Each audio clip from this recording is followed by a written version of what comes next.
Hello, welcome back to गुल की उड़ान। कैसे हैं आप लोग? आई होप आप लोग काफ़ी अच्छे होंगे। तो जैसा कि सीटेट की नोटिफिकेशन आ गई है, फॉर्म फिलिंग हो रही है, तो मेरी आप लोग से बस एक ही गुजारिश रहेगी कि आप लास्ट डेट से पहले फॉर्म फिल कर लें।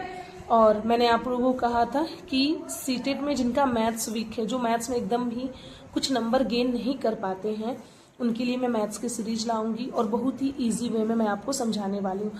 लेकिन उससे पहले आपको समझना पड़ेगा कि इसमें सिलेबस क्या है, हाई स्कोरिंग पॉइंट क्या है, किस सब्जेक्ट में से, किस टॉपिक में से कितने क्वेश्चंस पूछे जाते हैं।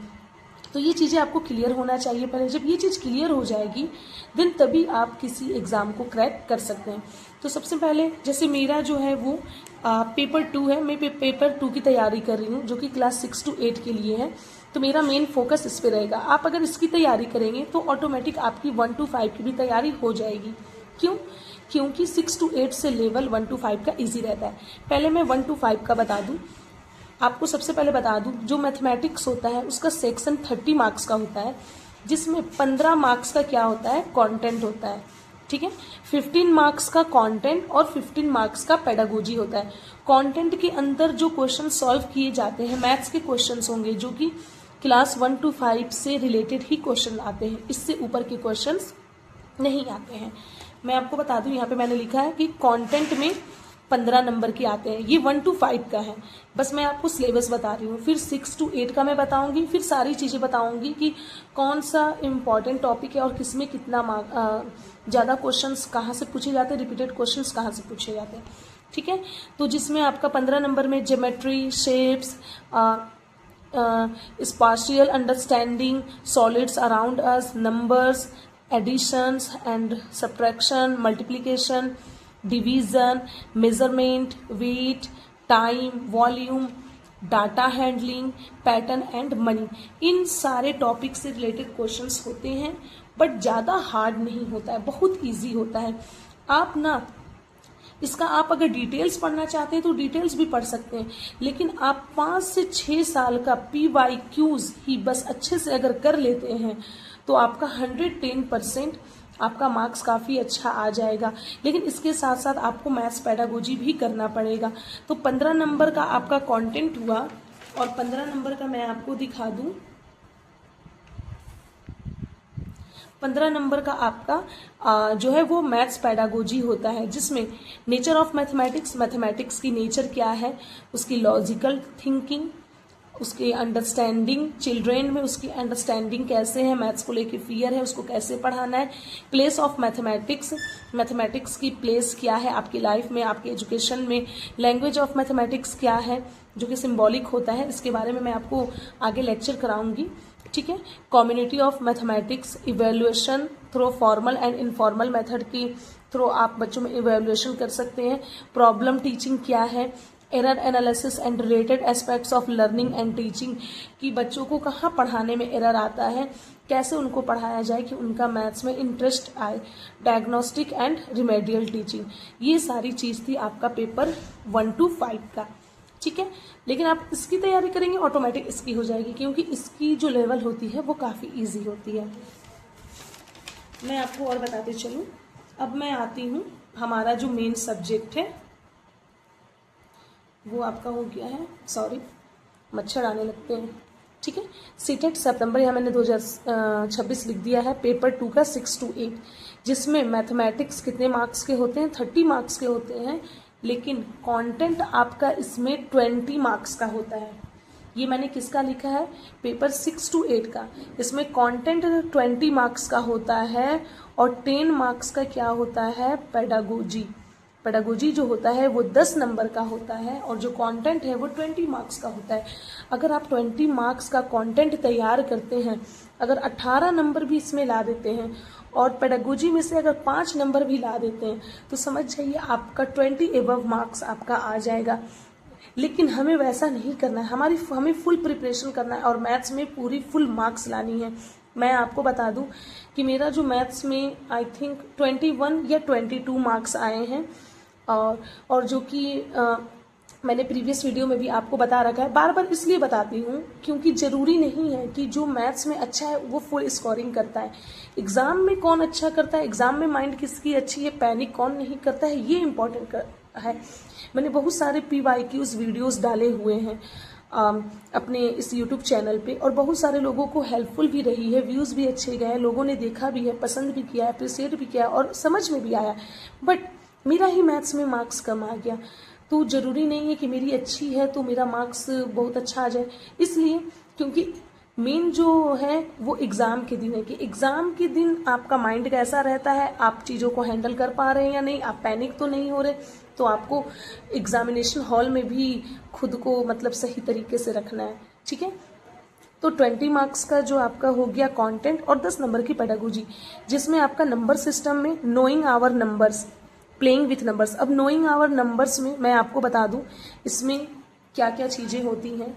इसमें आपका देखिए knowing our numbers, whole numbers, natural numbers, whole number से क्वेश्चंस रहते हैं, negative numbers and integers, negative number यानी प्लस और माइनस से रिलेटेड जो नंबर रहता है, फ्रैक्शन, फ्रैक्शन का 100% सवाल रहता है हर साल फ्रैक्शन से रहता है, और प्लस आपका rational number. Fraction rational number दोनों एक ही चीज़ है, ठीक है, लेकिन रेशनल नंबर का थोड़ा डेफिनेशन चेंज हो जाता है, ठीक है। नोइंग आवर नंबर्स, अपने नंबर्स को जानना। Playing with numbers, playing with numbers में जैसे ऐसे करके नंबर आपको दे दिया, यहाँ पे कुछ ऐसे नंबर करके, तो ए की जगह पे बी की जगह पे ए की जगह पे क्या कौन सा नंबर आएगा, ऐसे करके नंबर्स आते हैं।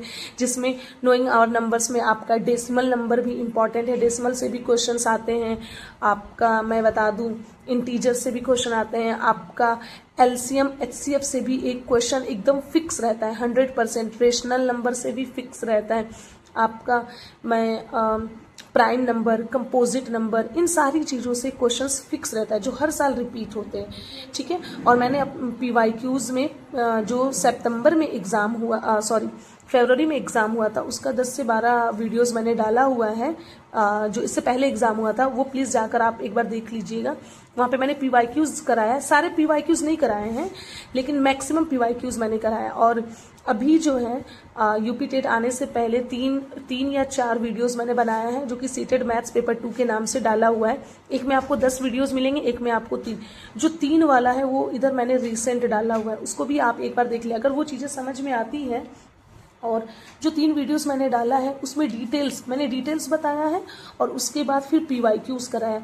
डिटेल्स में भी मैंने बहुत ज़्यादा डिटेल्स नहीं बताया है, मैंने उन्हीं चीज़ों का डिटेल्स बताया है जो सीटेट के एग्ज़ाम में मैथ्स में बार बार पूछे जाते हैं, उन्हीं को नज़र में रखते हुए मैंने डिटेल्स बताया है। फिर PYQs मैंने कराया 3 वीडियो से। अगर आपको वो पसंद आती है, आप कहेंगे तो मैं इसे कंटिन्यू करूँगी, ओके।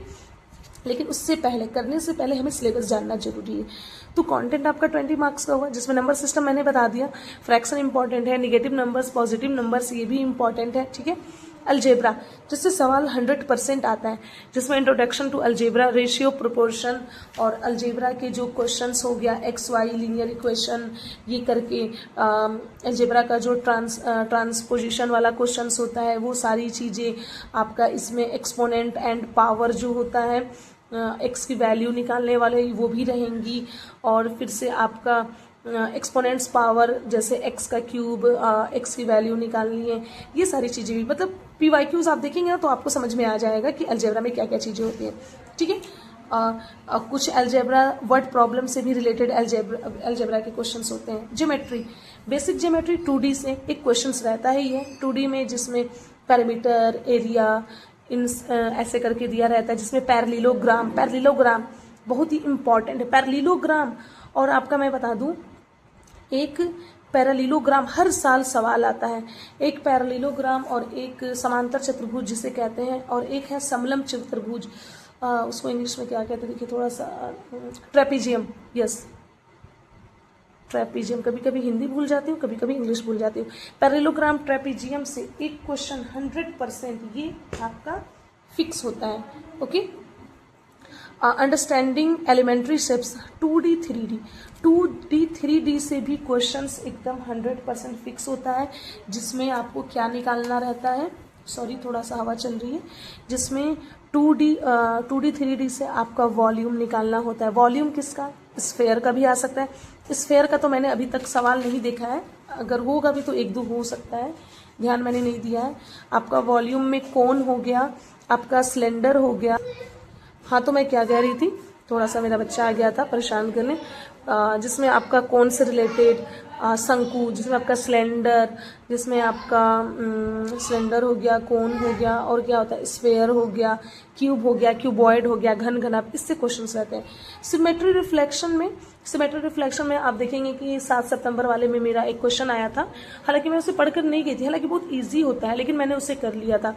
ठीक है, रिफ्लेक्शन की भाई ई को 90 डिग्री रिफ्लेक्ट करेंगे तो वो कैसा रिफ्लेक्शन उसका आएगा, 180 डिग्री रिफ्लेक्ट करेंगे तो कैसा आएगा। तो मतलब ये बहुत ईजी होता है, ये तो ईजी होता है, और ये हर साल नहीं पूछा है, किसी किसी साल ये पूछा है। लेकिन आपको कोई भी टॉपिक छोड़ना नहीं है। मेंसुरेशन के भी सवाल आते हैं, जिसमें एंगल वगैरह फाइंड करना होता है। ट्रायंगल आपको दे देगा, ट्रायंगल में कुछ प्रॉपर्टीज यूज करने का होगा। तो मेंसुरेशन से भी बहुत सारे क्वेश्चंस होते हैं, जो कि पैरेललोग्राम से भी रिलेटेड होता है, उसमें भी आपको एंगल वगैरह फाइंड करना होता है। लेकिन सवाल ये है कि उसकी भाई आपकी बेसिक मतलब क्लियर होनी चाहिए। जब तक बेसिक क्लियर नहीं होगा तब तक आप चीजें नहीं कर पाएंगे। डाटा हैंडलिंग से भी सवाल होता है, जो कि आपका डाटा हैंडलिंग में आपका बार ग्राफ से भी रिलेटेड होता है, और पिक्टोग्राफ से भी दे देता है। और डाटा हैंडलिंग में बहुत इंपॉर्टेंट मीन मेडियन मोड, इससे 100% सवाल रहता है। यही नहीं, प्रोबेबिलिटी से भी रहता है। मेंसुरेशन का पूरी मैंने इसलिए नहीं बताया क्योंकि मेंसुरेशन का भाई जो चैप्टर है वो थोड़ा वास्ट है, इसमें कहीं से भी आपको उठा के दे सकता है। ठीक है, तो ये आपका हो गया कंटेंट जो 20 मार्क्स का है। अब मैं आपको पेडागोजी बताते चलूं।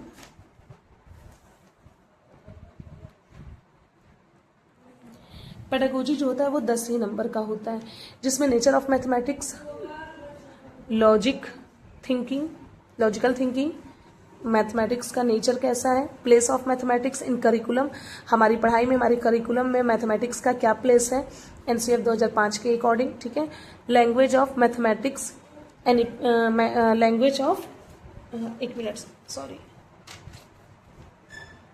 हाँ ठीक है, लैंग्वेज ऑफ मैथमेटिक्स की लैंग्वेज क्या है, ये भी आपको इसमें पढ़ना है।